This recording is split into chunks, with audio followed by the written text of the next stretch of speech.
Hoje eu vou te mostrar um projetinho em Python utilizando TDD, inversão de dependência e é um exemplo clássico de System Design.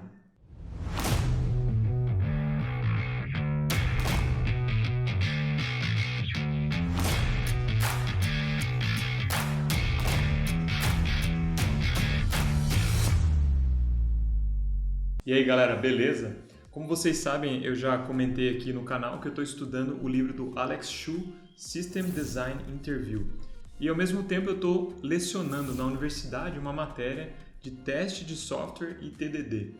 E aí eu estou fazendo alguns projetinhos lá com os meus alunos e resolvi unir as duas coisas. Como eu estou estudando lá o livro System Design Interview, eu resolvi pegar um exemplo que ele utiliza lá como exemplo de entrevista de System Design e peguei esse exemplo e nós estamos fazendo lá um projetinho utilizando o Python e TDD, né? Porque eu estou ensinando TDD, então tem que fazer o projeto utilizando TDD.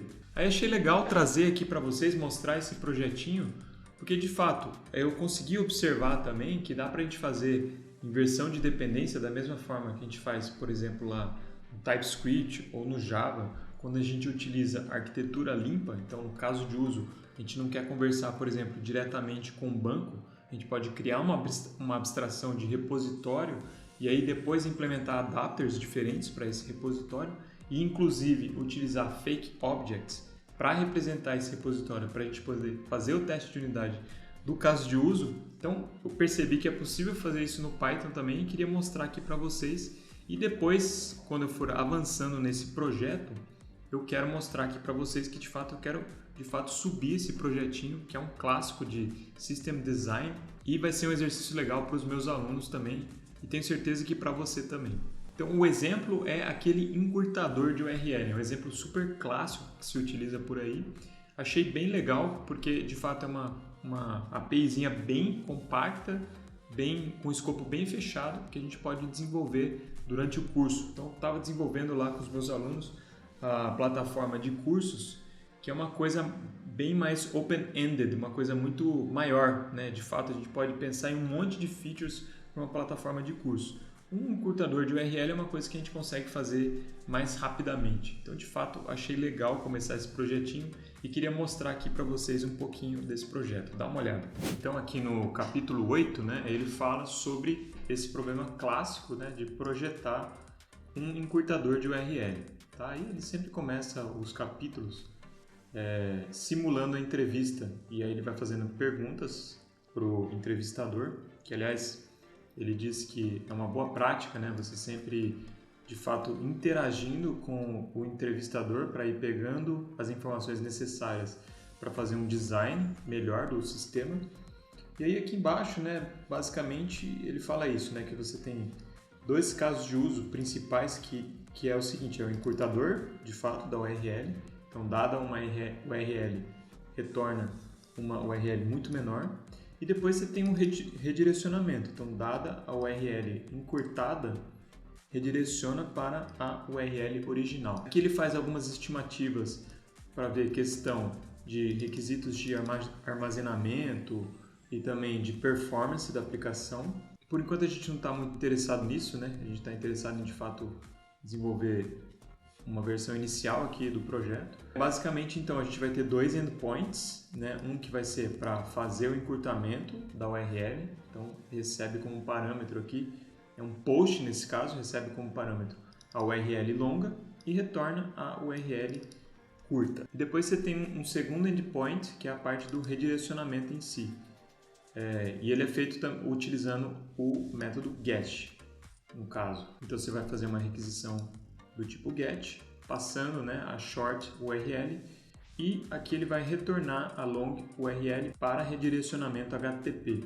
Tá? Então basicamente aqui ele usa o status code 301 ou 302, passando a URL grande para que seja feito o redirecionamento pelo browser. Então aqui tem um exemplo, né? Está recebendo a URL curta, retorna o status code 301 e o location aqui, né, que vai ser um dos headers que você vai enviar na resposta HTTP, vai ter a URL longa.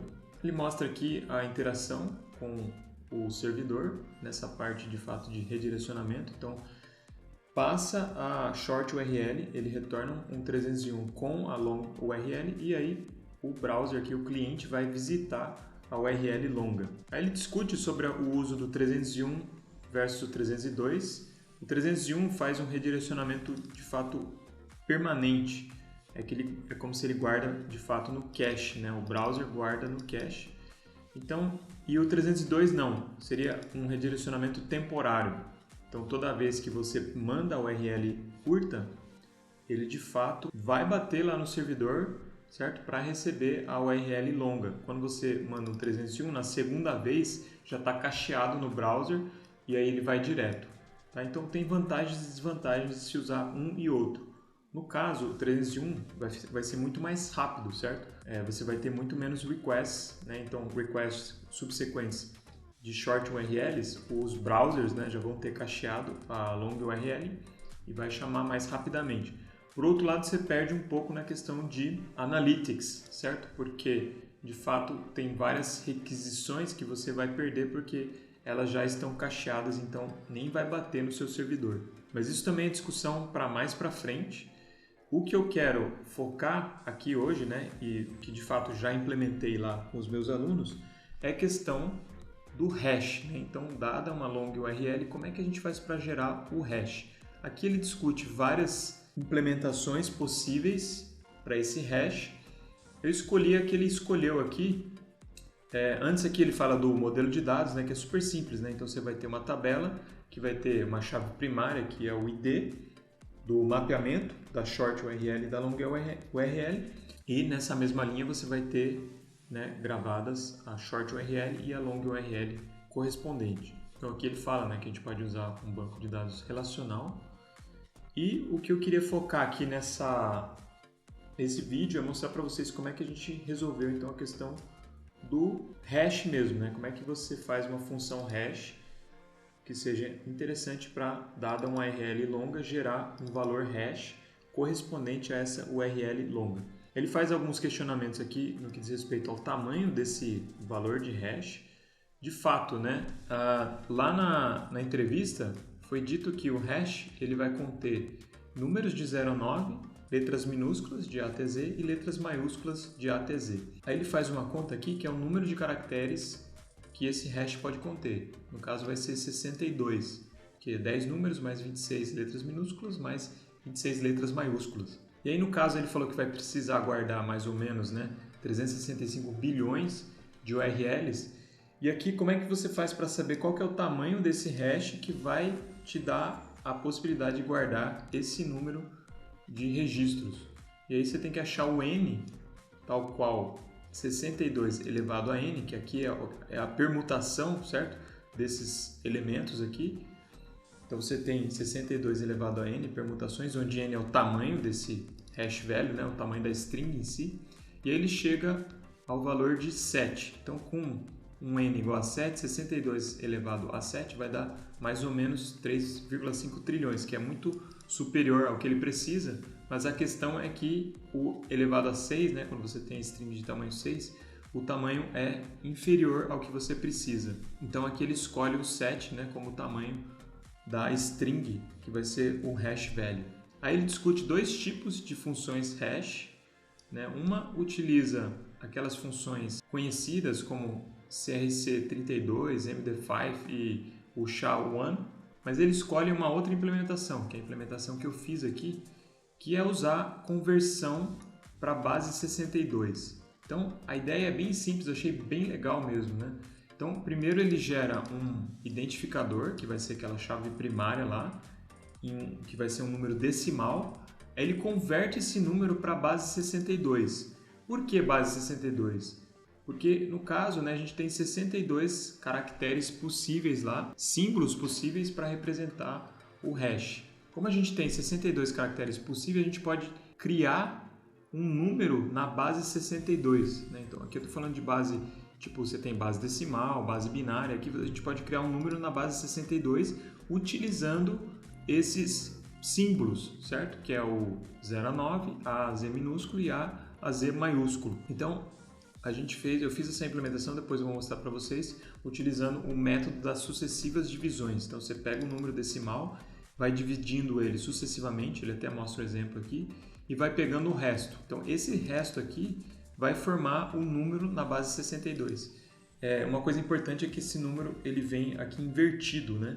Então esse último resto aqui vai ser o lado mais esquerdo da sua string, certo? Então aqui o resto foi 59, 55, 2. O símbolo que representa 59 vai ser o x, certo? Porque se for de 0 a 9, depois pegar o número correspondente ao x no alfabeto, vai dar 59. E depois o 55 vai ser o t e o 2 vai ser o 2 mesmo. Então aqui a string, né? O número representado na base 62, esse 11.157 vai ser 2tx. Então aqui a gente já tem também um caso de teste, certo? Para fazer a conversão. Então, se eu vou fazer lá, eu vou implementar uma função que faz essa conversão.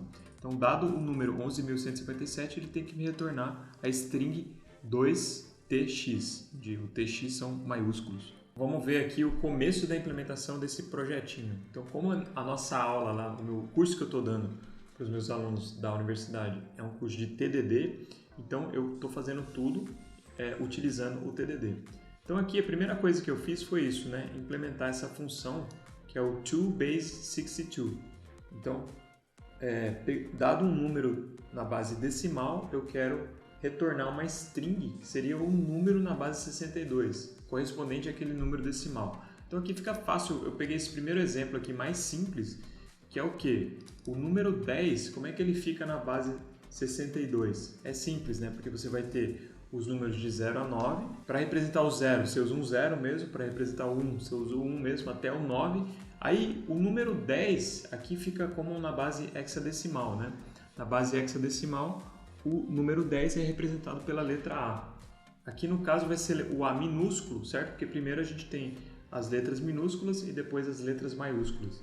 Então o meu primeiro caso de teste é esse, né? Eu estou implementando a função que vai converter o número decimal para a base 62. Se eu passar um 10 para essa função, ela tem que me retornar o Azinho. Tá? E aqui, só para vocês entenderem, né? Esse foi o primeiro teste que eu fiz. Então, não tinha absolutamente nada implementado. Fui lá, escrevi esse testezinho, aí eu fui implementar a função de conversão. Tá? Então, aqui está a nossa função de conversão, que é o toBase62.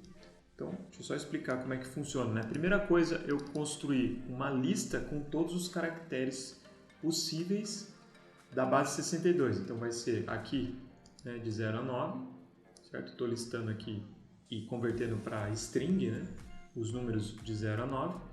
Depois, eu pego, e aqui eu estou usando a tabela ASCII, né? Então, se você converter um número para caractere, o Python vai usar aqui a tabela ASCII. Então, o Azinho até o Z minúsculo é do 97 ao 122. Então, aqui eu estou construindo a lista dos caracteres de A a Z minúsculo. E depois eu pego a lista dos caracteres de A a Z maiúsculo. Tá? Então, isso aqui é só para a gente formar essa primeira lista com todos os caracteres possíveis. Eu posso usar um índice para ir direto na posição requerida. Aí aqui eu começo com uma variável vai conter esse número, né? O converted vai conter o número convertido para a base 62. E aqui é aquele método das sucessivas divisões. Então, enquanto a divisão inteira é diferente de zero, né? O resultado da divisão do número por 62 é diferente de zero, isso aqui é exatamente aquele método lá, você vai dividindo o número até que o número dividido por 62 dê zero. Tá? Então, enquanto isso está fazendo, você pega o resto da divisão, certo? Do número por 62, e aí aqui eu estou adicionando na resposta o caractere que está na posição remainder. Então lembra lá, né? Quando a gente pegou o t e o x, né? É isso que a gente está fazendo. Então eu vou lá na lista, passando o resto da divisão, então eu estou pegando aquele caractere correspondente àquele número. E aí eu tenho que atualizar o número, certo? Eu tenho que fazer a divisão por 62 para fazer a próxima divisão. Então eu vou pegando os restos consecutivamente. No final eu tenho que pegar mais um resto, porque mesmo depois, quando a divisão dá zero, eu tenho que fazer mais uma última divisão para pegar um último resto, que é o que eu estou fazendo aqui. Então, eu fiz o teste primeiro para essa conversão simples, né, de 10, um número pequeno. Depois eu peguei aquele mesmo número que ele usou lá, então eu tenho que retornar 2tx. E uma coisa importante é que a gente tem que inverter o número, certo? Porque os restos que você vai pegando, na verdade, eles formam o número invertido. Então, para você dar a resposta mesmo, você tem que inverter no final, certo? Então, esse aqui é a função que eu desenvolvi utilizando esses testes, né? Certo? Depois eu tenho um teste mais complexo que vem lá do livro também, do Xu. Beleza, então agora que eu tenho aqui a função que converte um número decimal para um número na base 62, agora o que eu poderia fazer? Aí o que eu fiz foi gerar uma função que gera um ID, tá? Aí aqui eu usei o UUID, certo? Para gerar um número aleatório, tá? Então eu primeiro fiz esse teste aqui. Como esse número é aleatório, eu não sei qual vai ser, eu só estou verificando que o GenerateID vai gerar um número inteiro, tá? Eu sei que esse teste aqui também ele é bem simples, né? Não está checando de fato o comportamento, mas é que essa função é super simples, ela simplesmente gera um número aleatório. Aí a gente usou aqui o UUID, né? Eu usei a versão 4 lá que gera um número aleatório, né? Então aqui na verdade gera uma string de 128 bits, se eu não me engano. Aí aqui a gente transforma esse cara para inteiro, para não ficar muito grande esse número. Fiz um deslocamento aqui, né, de 104, e aí ele pega um número que é um pouco menor. Então essa aqui é a função que a gente vai utilizar para gerar o nosso ID, certo? Para gerar a chave primária. Beleza, tendo feito isso, então agora aí eu comecei a fazer o caso de uso. Olha que legal, né? Então, de fato, essa aplicação é super simples, não vale a pena a gente ter todas as camadas lá, por exemplo, da arquitetura limpa, mas vale a pena a gente ter os casos de uso, a gente implementar os casos de uso. E no caso aqui a gente vai ter 2 casos de uso, né? Mas o caso de uso mais importante aqui para a gente é o encurtador de URL, certo? Eu fiz o mesmo esquema que a gente faz lá no TypeScript, porque o que acontece? Qual que é o comportamento desse cara? Ele vai pegar uma URL curta e vai gravar no banco, certo? Vai gravar num repositório a URL longa, a URL, o hash, né? Que vai ser gerado para essa URL longa e a chave primária, tá? Então o teste eu fiz assim, eu crio a classe referente ao caso de uso, né? E aqui eu injeto a dependência, que é o repositório, né? Porque aqui eu não quero começar já com um banco, certo? Porque senão seria aqui um teste de integração também. Então eu faço um repositório em memória, passo esse repositório em memória para o encurtador de URL, realizo, né, a operação do caso de uso passando uma URL longa. E aqui a verificação que eu fiz é só ver se eu tenho a propriedade hash, certo? Quando eu chamo o get do repositório passando essa URL longa, certo? Para ver se ele gerou de fato o hash e gravou no repositório. Aí beleza, como é que eu faço isso no Python, né? Então o Python não tem interface, mas eu estou usando a mesma coisa aqui no livro Architecture Patterns with Python. Ele usa uma classe abstrata, tá? Então eu tenho um repositório abstrato aqui, né, que é a nossa, que vai representar, de fato, para a gente está usando isso aqui como uma interface, que eu chamei de URL Repo. Então, um repositório de mapeamentos de URL. Então, essa interface, ela tem aqui para o meu caso de teste, né, para o caso de teste que eu tenho agora, ela tem 2 operações, uma para adicionar um mapeamento e outra para pegar um mapeamento. Dado uma URL longa, ele retorna, né, o registro lá que contém essa URL longa. Pode ser que essas coisas aqui mudem, né? Eu só fiz isso aqui que é o suficiente para aquele teste, certo? Aí eu fiz um repositório em memória que usa um dicionário aqui para guardar os mapeamentos. E aí quando eu mando adicionar, ele adiciona então a long URL como chave, aqui eu usei isso como chave, né, do dicionário, e o valor é um outro dicionário com hash e ID, certo? Esse ID aqui é aquela chave primária. Depois você tem um get que passa uma long URL e recebe, né, ele retorna lá o registro correspondente a essa long URL. Tá? Então esse é o nosso repositório em memória, nosso fake object. Então olha só que legal, a gente está fazendo inversão de dependência aqui no Python, certo? Se eu não fizesse isso, eu ia ter que fazer um banco de dados mesmo, eu ia ter que usar um banco de dados para testar o nosso encurtador, certo? Então, o encurtador ele recebe esse repositório, então estou criando um repositório fake aqui, passando como parâmetro, né, para o construtor, ele vai injetar a dependência e aí eu mando ele realizar. Aí o que a gente tem, o que é o mínimo de implementação para que esse teste aqui passe, né? Então, foi essa implementação aqui que eu fiz. Pode ser que mude, né, pessoal? Mas basicamente o comportamento mais básico, né, desse caso de uso é o quê?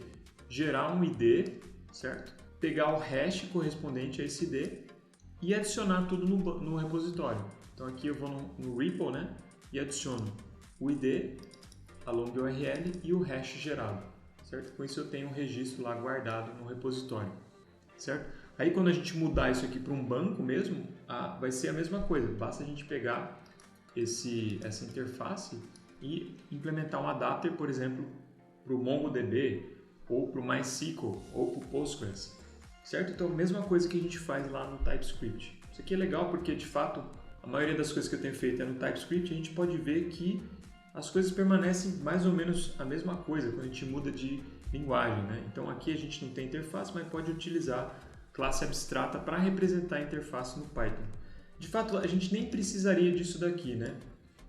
Nem precisaria da interface explícita, porque como o Python é uma linguagem dinamicamente tipada, basta eu passar para o URL shortener uma coisa que contém, no caso aqui só precisa da operação add, né? Porque eu nem estou usando o get, eu estou usando lá no teste. Então eu teria que ter uma coisa, né, um objeto que contém essas duas operações. Então nem precisava eu ter a interface, mas acho legal você ter a interface explícita, certo? Eu acho que facilita o entendimento do sistema. Então mesmo aqui no Python que não tem interface, né, como uma propriedade da linguagem mesmo, acho que legal a gente utilizar a classe abstrata para representar uma interface. Beleza? Então é só isso que eu fiz até agora. Aí quais são os próximos passos? Aí eu acho que eu vou utilizar o Flask aqui como o nosso framework para web, né? Então aqui seria de fato eu fazer um post, certo? Com a URL longa e o nosso controlador, não sei exatamente como que vai ficar isso aqui no Python, mas eu vou ter uma espécie de controlador que vai chamar o caso de uso passando essa URL e vai ter que responder, certo? Então no caso aqui acho que vai ser um 201, né? Porque ele vai adicionar um repositório, a URL encurtada e vai retornar a URL curta, certo? Então esses seriam os próximos passos aqui. Se for legal, se valer a pena, eu vou mostrar aqui para vocês a continuação desse projeto. Achei bem legal falar sobre esse projetinho porque é uma implementação em Python e a gente está usando inversão de dependência aqui no caso de uso. Obviamente que não vale a pena a gente ter todas as camadas, né, da arquitetura limpa, não faz sentido, porque o domínio aqui é uma coisa muito simples, né? Acho que não vale a pena a gente ter uma entidade, URL, etc, porque a aplicação é muito simples. Então aqui é legal também que a gente consegue ver que a gente pode fazer uma implementação utilizando bons princípios de design que não tenha todas as camadas, né, por exemplo, da arquitetura limpa, mas que de fato a gente consiga fazer a inversão de dependência, porque de fato ajuda inclusive no teste, né? Então se eu não fizesse a inversão de dependência, eu ia ter que utilizar um banco de dados real e aí eu ia ter que fazer um teste de integração aqui. Não conseguiria fazer um teste de unidade, certo? Porque aqui a gente consegue fazer o teste de unidade porque ele roda rápido, porque de fato o repositório é um repositório fake em memória. Então é isso, galera. Espero que você tenha curtido esse projetinho. O código está lá no GitHub. É só entrar no meu GitHub. Tem lá URL shortener, né, encurtador de URL. Esse repositóriozinho está com o código atual desse projeto. De fato, eu vou caminhar aqui com os meus alunos. Amanhã mesmo a gente vai fazer uma evolução, né? Então, de fato, eu vou começar a implementar o endpoint em si, certo? Do encurtador. Depois eu quero até colocar em produção para mostrar para os alunos um exemplo completo de uma aplicação web utilizando TDD e outras boas práticas, né? Como a gente viu, a inversão de dependência também. Então era isso, galera. Espero que vocês tenham curtido. Fiquem com Deus e até o próximo vídeo.